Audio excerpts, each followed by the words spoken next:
Election होत आहे त्याच्याबद्दल आपली काय? असं आहे की तुम्हाला सगळ्यांना माहीत आहे की मुंबईमध्ये सिनेटची निवडणूक खूप दिवसापासून लांबली गेली होती आणि आम्ही बार बार डिमांड करत होतो की एक सिनेटची निवडणूकची खूप गरज आहे। युनिव्हर्सिटीचे जे विद्यार्थी आहे, आपले मुंबईचे जे सुशिक्षित ग्रॅज्युएट आहेत, त्या मुलांसाठी काहीतरी आपल्याला केला पाहिजे।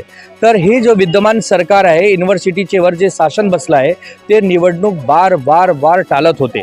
पण ह्या मामला कोर्टामध्ये गेला। आदरणीय हायकोर्टाने आदेश दिला शासनाला की तुम्ही ताबडतोब हे निवडणूक घ्या। आज 24 तारीख आहे, आज तुम्ही बघत आहे पूर्ण मुंबईमध्ये निवडणूक जारी आहे। आम्हाला पूर्ण खात्री आहे की या सेनेटची निवडणूकमध्ये युवा सेने 10 में से 10 सीट जिंकणार आणि एक विजयाची मुसंडी आम्ही घेणार आहेत। आणि तुम्ही बघा की फक्त आपली शिवसेना असंच आहे जे 10 उमेदवार दिले आहे, जे आमचे समोर अखिल भारतीय विद्यार्थी परिषदचे लोक आहे त्यांच्याकडे उमेदवार पण नाही, त्यांच्याकडे मतदाता पण नाही, मतदार पण नाही, उमेदवार पण नाही, ते थकले आहेत आणि ते जिंकणार नाही, त्यांच्या दारुण पराभव होणार आहेत हे खात्री आम्हाला पूर्ण आहे। आम्हाला माहित आहे आदित्य ठाकरे साहेबांच्या नेतृत्वामुळे युवा सेना आपला झेंडा, आपला भगवा हे युनिव्हर्सिटीवर फडकवणार म्हणजे फडकवणार।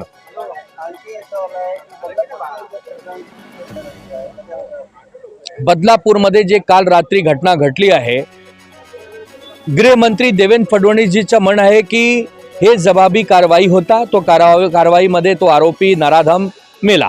संजय निरुपम जे एकनाथ कथित शिवसेनाचे नेते आहेत ते म्हणत आहे की हे आम्ही बदला घेतलाय, आम्ही एन्काउंटर केला आहे तो नराधमाचा। म्हणजे आपल्या देशामध्ये हे संवैधानिक लोकतांत्रिक कानून आहे की नाही?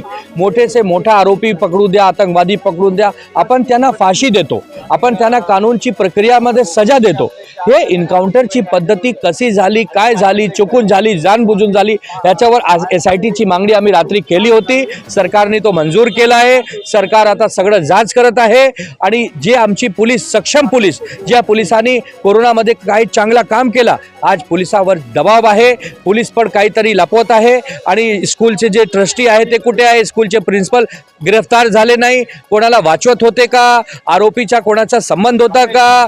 काय मॅटर आहे हे लोकांच्या समोर आला पाहिजे। दूधचा दूध, पाणीचा पाणी व्हायला पाहिजे। जर नाही झाला तर लोकांचा विश्वास राहत नाही आणि जनता ह्यांना निवडणूकमध्ये धडाच शिकवणार आहेत।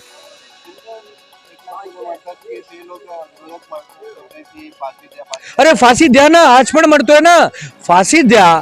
जर आरोपींनी पोलिसची रिव्हॉल्वर घेऊन फायरिंग केली असतील आणि पोलिसनी जबाबी कारवाईमध्ये त्यांना गोली मारली आहे, ते पण काही चुकी नाही, पण तुम्ही बोला ना।